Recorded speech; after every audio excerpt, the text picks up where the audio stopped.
بناتي الحلوين، ازيكم عاملين ايه؟ وحشتوني جدا جدا من اخر فيديو.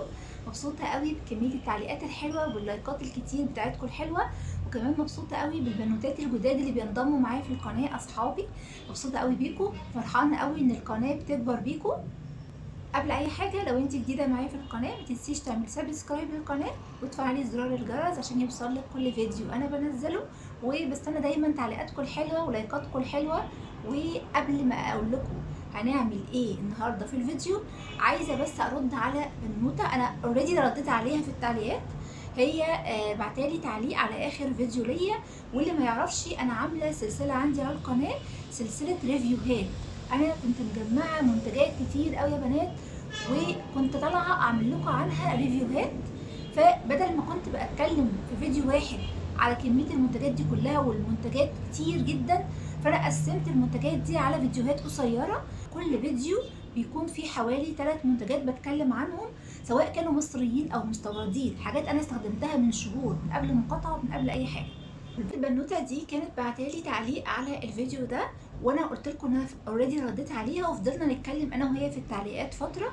بس بصراحه عجبني رايها، وعجبني كمان ذوقها ان هي بتقول رايها باحترام. طبعا اي حد عندي على القناه عايز يقول رايه طبعا يحترم جدا، طالما انت بتتكلمي بذوق وطالما نيتك كويسه تمام على راسي. دي كانت معلقه على الفيديو اللي انا كنت مطلعه فيه اخر فيديو عندي، اللي هو كنت مطلعه فيه منتج بايوديرما وبقول لكم رايي فيه. فزي ما قلت لكم، زي ما بقول لكم دايما ان المنتجات دي انا مخلصاها من زمان، يعني هي عندي من زمان. وكلنا كنا بنستخدم المستورد قبل اي مقاطعه وقبل اي حاجه.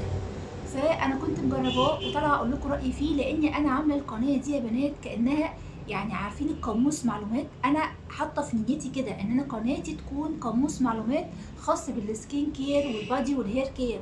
اي بنوته عايزه تخش تعمل سيرش على منتج، يعني يا ريت تلاقيه عندي. انا حاطه في دماغي كده او حاطه في نيتي كده ان انا قناتي تكون كده، سواء كان الحاجات دي مستورده او مصريه، يعني ده مش فارق لي قوي. ودايما ما بشجعش ان انت تجيبي المستورد، خصوصا الفتره الاخيره.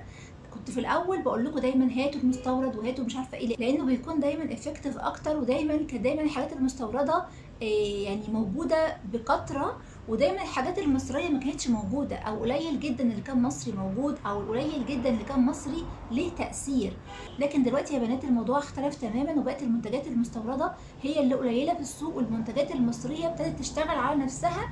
فيا بنات عندي في القناه في الاول كنت دايما بعرض لكم المستورد وبعرض لكم المصري، والاكتر عندي كان المستورد، لان هو ده اللي كان سايد عند الناس كلها، وكلنا كنا بنستخدم المستورد، فكان اوريدي لازم اعرضه واتكلم عنه.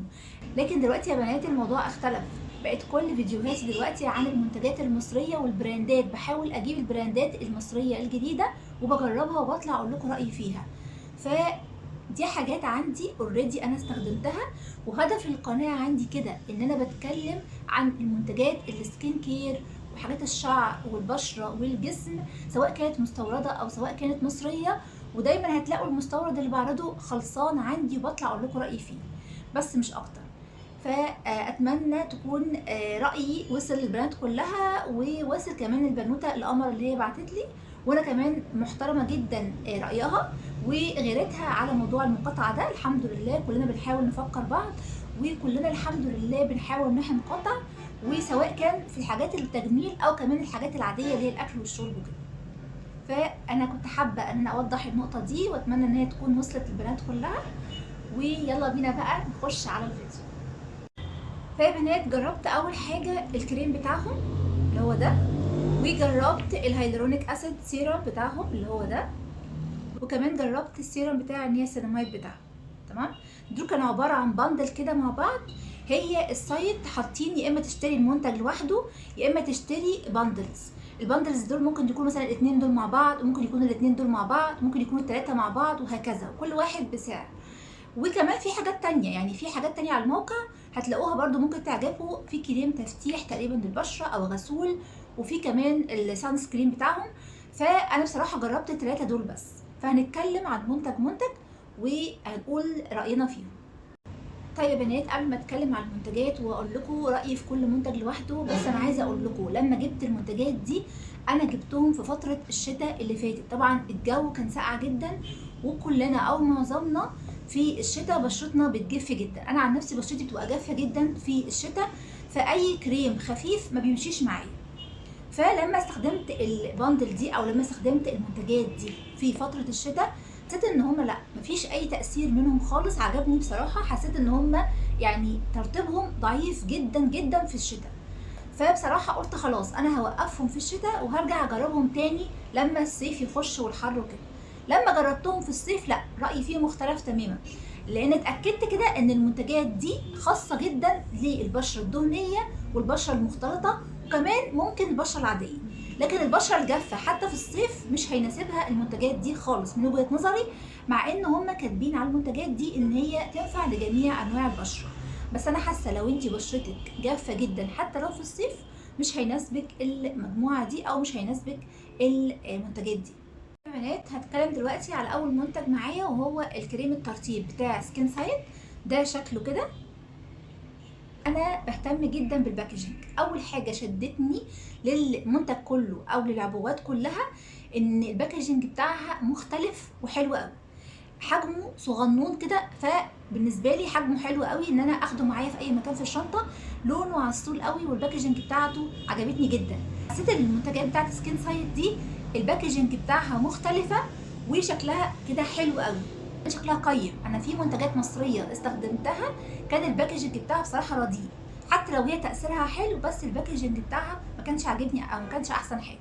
لكن المنتجات دي اكتر حاجه عجبتني او اول حاجه عجبتني الباكجينج بتاعها. فالكريم ده يا بنات حجمه حلو قوي، عايزه اقول لكم 50 مللي، والمفروض ان هو كريم ترطيب يومي. تمام. والمكون الاساسي في الكريم ده هو الهيالورونيك اسيد، بس هو فيه مكونات تانية. في بنسينول وفي سيراميد وفي نياسيناميد وفي الوفيرا وفي جرين تي وفي شيا باتر، بنسينول وفي جليسرين. في منتجات كلها منتجات الترطيب. حتى كمان الالوفيرا والحاجات دي حلوه لتهدئه البشره لو في مثلا احمرار او كده. المفروض ان هو كمان فيه حمض فواكه او ان هو فيه خلاصه الفواكه، وده باين في ريحته. هو ليه ريحه شويه. الكريم ده يعتبر من الكريمات اللي ليه ريحه شويه، وريحته بتفكرني بريحه فير اند لافلي، الكريم القديم ده فاكرينه؟ هو ريحته بس اللي بتفكرني بيها، لكن هو كتاثير او كملمس على البشره ملوش اي علاقه بفير اند لافلي خالص. فيا بنات انا حسيت ان الكريم ده ريحته شبه ريحه اللي هو الكريم بتاع فير اند لافلي، لكن هو طبعا ملوش اي علاقه بيه خالص. هو بيتفتح المفروض من هنا كده، بس انا بصراحه بفتحه من هنا. حاسه ان كده يعني ايه انضف.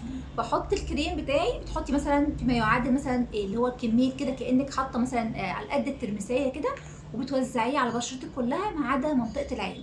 المفروض ان انت بتحطيه او المكتوب ان انت بتحطيه مرتين في اليوم، مره الصبح ومره بالليل. فالكريم يا بنات قوامه جل، هو لونه ابيض بس قوامه جل، والابيض بتاعه الابيض الشفاف، شايفينه؟ الحلو يا بنات في الكريم ده ان هو البشره بتمتصه بسهوله جدا.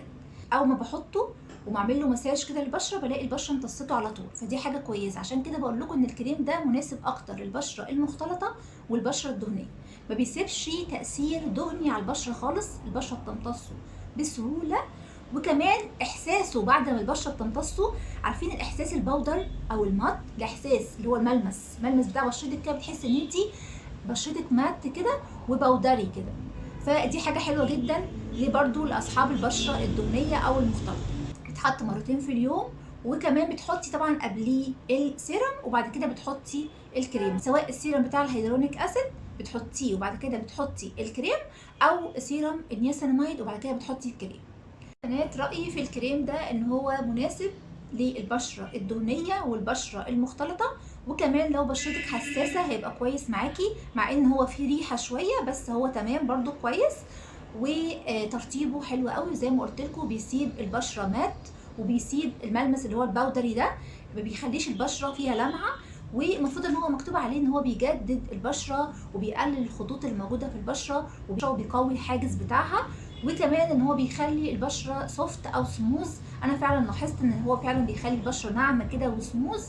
فلو انت هتساليني اجيبه ولا لا، هو كويس جدا لو بشرتك دهنيه او مختلطه. لو بشرتك جافه او عاديه ممكن ما تحبيش الكريم ده. هنخش على المنتج اللي بعد كده، وهو السيروم بتاع سكين سايد اللي هو الهيالورونيك اسيد. المفروض ان ده برضو كشكل حلو قوي، انا عجبني الابليكيتور بتاعته مختلفه، بامب كده من هنا بتدوسي عليها وتاخدي السيرم وبتحطيه على بشرتك، بتحطيه على ايدك وبعد كده توزعيه على البشره. فانا بصراحه برضو عاجبني الباكجينج بتاع السيرم جدا. المفروض طبعا ان سيرم الهيالورونيك اسيد بيعمل ايه؟ بيعمل اشراقه للبشره، بيجدد خلايا البشره، بيملى الفاين لاينز اللي موجوده في البشره، بيعمل ريبلامبنج، امتلاءه كده للبشره. وطبعا السيرم الهيالورونيك اسيد المفروض يكون عند اي حد فينا. ويا بنات مكونات السيرم ده الاساسي طبعا هو الهيالورونيك اسيد، وكمان في فيتامين ب 5، وحجم السيرم ده 25 مللي. في مكونات تانية بس هو المكون الاساسي هو الهيالورونيك اسيد. زي ما قلت لكم مكوناته هو تقريبا نفس مكونات الكريم، الهيالورونيك اسيد والجرين تي، الوفيرا والسيراميد والشيا باتر والبنسينول والجليسرين، وفي كولاجين بحري، وطبعا الكولاجين البحري حلو قوي للبشره. فتقريبا نفس المكونات السيرم هي نفس مكونات الكريم، ما عدا الكريم بس كان فيه مكون زياده وهو اليوريا. انا شايفه ان السيرم الهيالورونيك اسيد سواء ده او اي سيرم هيالورونيك اسيد لازم يكون عند اي حد بيهتم ببشرته، سواء كان صغير او سواء كان سنه كبير. اي سيرم هيالورونيك اسيد بيتحط على بشره منديه من نقطتين ل3، بتوزعيها على كل بشرتك ما عدا منطقه العين، وبتستني 5 دقايق كده لحد ما ينشف خالص، وبعد كده بتحطي الكريم المرطب بتاعك. المفروض ان هو كمان بيجدد خلايا البشره، وكمان بيخلي البشره سموز كده وسوفت. السيرم ده انا شايفه ان هو بديل حلو قوي للسيرمز المستورده بتاعه الهيالورونيك اسيد اللي كلنا عارفينها، وكمان سعره كويس قوي. اسعار اصلا المنتجات دي كلها كويسه. بيعملوا كمان باندلز كده، يعني مجاميع، بيجمعوا المنتجات مع بعضها، وبيعملوا كمان تخفيض على السعر بتاعهم. نسيت اقول لكم ان هو قوامه متوسط، يعني مش خفيف قوي ولا تقيل قوي، البشره بتمتصه بسهوله. وغير كده كمان هو برده ليه فريجرانس شويه، يعني ليه ريحه شويه، بس برده ما بتضايقنيش خالص الصراحه. فيا بنات ده كان كلامي على السيرم بتاع الهيالورونيك اسيد. اخر منتج معايا النهارده يا بنات وهو السيرم بتاع النياسيناميد بتاع سكين سايد. زي ما قلت لكم نفس الشكل بالظبط، بس اللون هنا اخضر بدل ما هو ازرق. طبعا سيرم النياسيناميد يعني بشره دهنيه على طول، يعني اي بشره جافه تبعد تماما عن سيرم النياسيناميد. سيرم النياسيناميد دايما بيناسب البشره الدهنيه، البشره اللي فيها حبوب، البشره اللي فيها مسامات واسعه، البشره اللي مش متوحد لونها، البشره اللي هي ما فيهاش جلو، هو تروح على طول على سيرم النياسيناميد. السيرم ده برضو نفس الكلام، نفس الابليكيتور بتاعته اللي هي البامب دي، تروحي عاملاها كده واخده السيرم على ايدك. عايزه اقول لك ان السيرم ده ميه بالظبط، كانك بتحطي ميه، يعني ملمسه ملمس الميه. وليه يا بنات ريحه، وسبحان الله كل منتج من دول ريحته غير المنتج التاني، يعني كل منتج من اللي انا وريته لكم النهارده ده ليه ريحه مختلفه تماما عن الريحه التانيه بتاعه المنتج، يعني هو ملوش ريحه موحده في كل المنتجات. فده برضو نفس الكلام، ليه ريحه شويه بس برضو ما بتضايقنيش خالص. المفروض ان ده يا بنات سيرم النياسيناميد، هو فيه نياسيناميد بنسبه 10% وزنك بنسبه 1%. مكونات يا بنات زي ما قلت لكم نياسيناميد وزنك، وفي جليسرين يا بنات، وفي ميه ورد، وفي فيتامين اي. فيا بنات زي ما قلت لكم ان السيروم ده لما استخدمته في الشتاء ما كانش مناسبني خالص، بيخلي بشرتي جافه جدا وخشنه، فعشان كده ما كنتش بحطه في الشتاء. عشان كده بقول لكم ان السيروم النياسيناميد عامه ما بيناسبش البشره الجافه خالص. فلو انت بشرتك جافه ابعدي عن اي سيروم نياسيناميد. لكن لو بشرتك دهنيه او مختلطه، او بشرتك فيها حبوب، او بشرتك بتطلع زيوت او دهون جامد قوي، او فيها بقع او كده، لا على طول روحي للسيرم بتاع النياسيناميد. فيا بنات لما بحطه في الصيف دلوقتي، عايزه اقول لكم بحطه قبل النوم على بشره نظيفه، بتحطي من نقطتين ل3 على بشرتك وبتوزعيهم، وبعد شويه بتحطي الكريم المرطب بتاعك. عايزه اقول لكم بقى لما بصحى تاني يوم الصبح بلاقي بشرتي مفيهاش دهون خالص، انتوا متخيلين؟ فدي طبعا نقطه مش هيفهمها غير اصحاب البشره الدهنيه والمختلطه، ان انت بتصحي تاني يوم الصبح تلاقي بشرتك مش عليها دهون ولا زيوت خالص. فهو احسن حاجه فيه ان هو بينظم افراز الزيوت، وبيقلل الزيوت اللي موجوده في البشره الدهنيه، سواء بشرتك دهنيه او مختلطه، بيقلل البقع اللي موجوده في البشره، بيحسن ملمس البشره، وكمان بيقلل الخطوط اللي موجوده في البشره، وبيدي للبشره كده جلو حلوه، وبيخلي البشره كلير كده وهيلثي. فيا بنات السيرم ده كويس قوي لاصحاب البشره الدهنيه او المختلطه. بس كده يا بنات، ده كان الفيديو بتاعنا النهارده كلها عن منتج مصري او براند مصريه، وهي براند سكين سايت. بصراحه البراند دي كويسه جدا، وكل المنتجات اللي انا استخدمتها منها اللي هما الثلاث منتجات دول كويسين جدا وفعالين. وانا شايفه ان البراند عامه مناسبه زي ما قلت لكم لاصحاب البشره المختلطه والدهنيه، ممكن العاديه، انما الجافه تبعد عن البراند دي تماما. بس كده برانداتنا المصريه خطيره وتأثيرها حلو قوي، وكل مدى بنحس ان احنا لا، احنا عندنا حاجات حلوة وبننتج حاجات حلوة، وكمان بيظهر براندات جديدة وبتنافس جدا المنتجات المستوردة والبراندات المستوردة. بس كده يا بنات، اتمنى الفيديو يكون عجبكم. هستنى تعليقاتكم الحلوة ولايكاتكم الحلوة، ولو عندكم افكار قولها لي في التعليقات، واشوفكم في فيديو جديد على خير. مع السلامة.